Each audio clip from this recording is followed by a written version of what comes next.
Cheevo, guys! What up, guys? This is Cheevo, guys! back here again with another video. Today we're going to be doing an achievement breakdown on Bleeding Edge. This game was published by Microsoft and developed by Ninja Theory, the creators of Hellblade. This game was also added to Xbox Game Pass. It only has 10 achievements and offers 1000 gamer score. It's going to be an easy completion. The game is an online multiplayer hack and slash game, 4v4. At launch, the game offers two different game modes. We have Objective Control and Power Collection. The game does not allow you to change your game mode, so you just play online and you have a 50-50 chance of playing either of those game modes. We do have achievements related to both game modes. I'm going to be going over each achievement with you guys. Overall, I'd say this is going to take about 6 to 10 hours to get your full completion. The completion is skill dependent for the most part. However, I do have some nice tips and tricks for you guys. I also made individual video guides for each of these achievements. This game is actually really awesome, guys. I highly recommend it. Personally, I don't usually play online multiplayer games. However, I found myself playing a lot of Bleeding Edge the past few days. Now let's go ahead and take a look at the achievements. So I have one achievement that is locked right now, and that's because it is glitched at the moment. Now, some people got lucky and were able to unlock this achievement. Most of the people that are having issues with it not unlocking are people that participated in the beta but didn't have 50 kills in the beta. If you had over 50 kills in the beta, more than likely you unlocked the achievement when you started it up. I've also heard from some people that unlocked it that never played it in the beta and unlocked it just fine. However, the achievement is definitely glitched right now for people that participated in the beta but didn't have 50 kills. Also, the achievement tracker is getting stuck for some people that never even played the beta. Now, Ninja Theory has finally acknowledged this issue, and they said that they're working on an update for the achievement for people that it's not tracking for correctly. I've literally had like over 200 people comment on my true achievement solution for this Fiddy achievement. One thing is for sure is that it seems to be tracking killing blows rather than kills. Killing blow meaning you were the last person to hit them before they died. Basically, you had the hit that killed them. Now, besides that, people have claimed that this and that have worked for them, like getting 50 killing blows in one session. However, I can let you know I've tried everything that has been recommended throughout these 200 comments. I tried getting 50 killing blows in one session. I played for 4 hours, had over 65 killing blows, and regardless of what I do, the achievement is just stuck at 70% for me, guys. So for anybody that's having issues with this achievement, just know that you're not alone and that they're working on a fix. Alright, so enough of the Fiddy achievement. Next, we have the Hurt Locker achievement. This is for dealing 200,000 damage. Now, I did create a video guide for this. I recommend watching it. The character that I recommend using for causing the most damage is definitely Gizmo. This is because she has attacks that build up passive damage. For example, she can lay down up to 2 to 3 drones at a time, and these are all shooting your enemies, building up damage done. I was able to average 12 to 14,000 damage each game with Gizmo. So this one should take anywhere from 15 to 20 matches with Gizmo. However, ultimately, you can play with any character that you prefer because every game you're going to be building up damage done. You can track how much damage you've caused on the profile screen, which shows your stats through the main menu. Next achievement is the battery powered achievement for handing in 100 cells. So this is directly related to the power collection mode. As I mentioned before, there's only 2 modes in the game at launch: Power Collection and Objective Control. You cannot choose your game mode, so we have a 50-50 chance of playing Power Collection. In Power Collection, you're going to see these power cells spawn on the map. They spawn in groups of 3.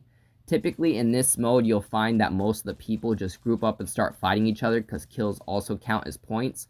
So you can kind of break away and start building up some power cells. As you can see in this clip, I was able to find and collect 9 of them. Eventually, you're going to have a turn-in point activate on the map. What you need to do is walk up and stand above the turn-in point to turn in your power cells. It takes about 5 seconds to get them uploaded, and you have to make sure that you don't get hit or it'll reset the progress meter. After you've turned in 100 power cells, you're going to unlock your achievement called Battery Powered. You can also track how many power cells you have turned in via the profile screen on the main menu. Next, we have the First Aid achievement, which is for healing a total of 200,000 HP. So we have 3 different classes in the game. What we need to do is focus on the support class. These are healers. At launch, there's 3 different healing characters. We have Miko, Q-Live, and Zero Cool. I definitely recommend using Zero Cool for this one. This is because he has a healing beam that doesn't have any reset timer or anything like that. You can use it as much as you want. All you have to do is simply hold Y and you're going to heal the nearest teammate. Not only are you going to be working on grinding one of the lengthier achievements in the game, but you're also going to be a really good teammate. Because from what I've found, every team needs a good Zero Cool. Often, if you have a Zero Cool that's focusing on healing everybody all the time, that team is usually going to win the match. I also have a video guide uploaded for this achievement. I talk about some tips and tricks on how to gain a lot of healing, like the one that you see here. I recommend staying on an above platform and healing all of your teammates below while they're fighting. I have found that you can heal through platforms, the floor, whatever you want to call it. It seems that you still heal them even through there, so it makes it even more an advantage if you're high up top on an above platform while healing. Averaged about 10 to 15,000 of healing HP per match with Zero Cool. At that rate, it should take about 15 to 20 matches to get that one. Next, we have the Territorial achievement for capturing 50 objectives. Now, this is the achievement tied to the other game mode, Objective Control. If you've ever played Gears of War, it's very similar to the King of the Hill mode in Gears of War. There's 3 objective checkpoints in each map. Sometimes they're activated, sometimes they're not. When they're activated, what you have to do is you and your team have to head over there and stand above the checkpoint for it to turn to your color. Blue represents your team color and orange represents the enemy's team color. If the objective is grayed out, that means nobody has captured it yet. Every time you go stand over a orange or gray objective checkpoint and it turns blue, that counts as one capture. So after you've captured 50 objectives, you're eventually going to pop your achievement for 100 gamer score called Territorial. More than likely, you're probably going to get this one naturally, guys. The next achievement we're going to be talking about is the gnarly achievement. This one's really easy. You can get this one at the beginning of the game after the tutorial. Assuming you did the basic tutorial, you actually unlock the knife board and you can simply change your board and get the achievement easily right at the beginning of the game. To change our board, we need to head over to the workshop. Now, not every character has a board. Go ahead and click Damon, he has a board. You're going to go down to the boards tab and you're going to find that you already unlocked the board because you completed the tutorial. So all you need to do is simply press that board. Once you change it, your gnarly achievement should unlock. If you have enough money, you could also buy a board that you prefer. You'll also unlock it that way. But once you change your board, you're going to unlock that achievement for 30 gamer score. Alright guys, on to the next one. So the next achievement is going to be the custom fittings achievement. This one's worth 70 gamer score. This one's also nice and easy. This is for creating a new mod build. We can also do this in the workshop, same place that we just changed our board. So let's go to the main menu. We're going to go down to the workshop. Once you get in the workshop, you can use mods with any character. For now, we're going to select Damon. You want to select mods. And then at default, you already have 3 mods available. What we're going to do is press RB. You'll see on the lower right hand side, it's going to change to mod build 2. This is basically like a preset of mods that you like. So we're going to select the 3 mods that we already own by default. And that's going to fill all 3 slots on the mod build. And we're going to unlock our custom fittings achievement once you fill all 3 slots. That one is a nice and easy 70 gamer score. You also can get that one right at the beginning of the game. I don't even think you need to do the tutorial to unlock that one. So the next achievement is for winning your first match. You're definitely going to end up getting this one naturally. My plan is to upload character guides, tips and tricks to use each character. So keep an eye out for those if you want some tips and tricks on how to play the game. But yeah, for the most part, this is going to be one of the first achievements that you get, simply for winning a match for 30 gamer score. Our next achievement is for 50 gamer score, and the next one is called Certified.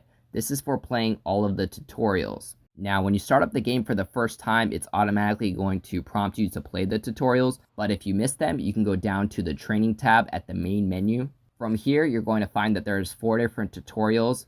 There's Fighter Basics, Objective Control, Power Collection, and then Advanced Controls. Now, you actually don't need to play the Advanced tutorial. We just need to play the 3 basic tutorials to unlock this achievement. And then finally, we have the Dime in the Pocket achievement for 100 gamer score for playing 10 online matches. Again, this one's going to come naturally. I had this one pop right when I started the game because I played the beta, but you're definitely going to end up playing 10 games eventually, guys. I thought this game was really awesome. Typically, I'm not an online multiplayer type of person, but I really did get into Bleeding Edge. So I highly recommend it. On top of that, it has some pretty easy achievements, and most of all, they just added it to Xbox Game Pass. Most people have it, so I highly recommend playing it if you do have Xbox Game Pass. At least get you those easy achievements in the beginning. As I mentioned before, I did upload individual guides for most of these achievements, so if you want to deep dive into each of those achievements, make sure to check out those videos. As always, I appreciate you guys tuning in. If you enjoyed this video, please leave a comment, and don't forget to like and subscribe.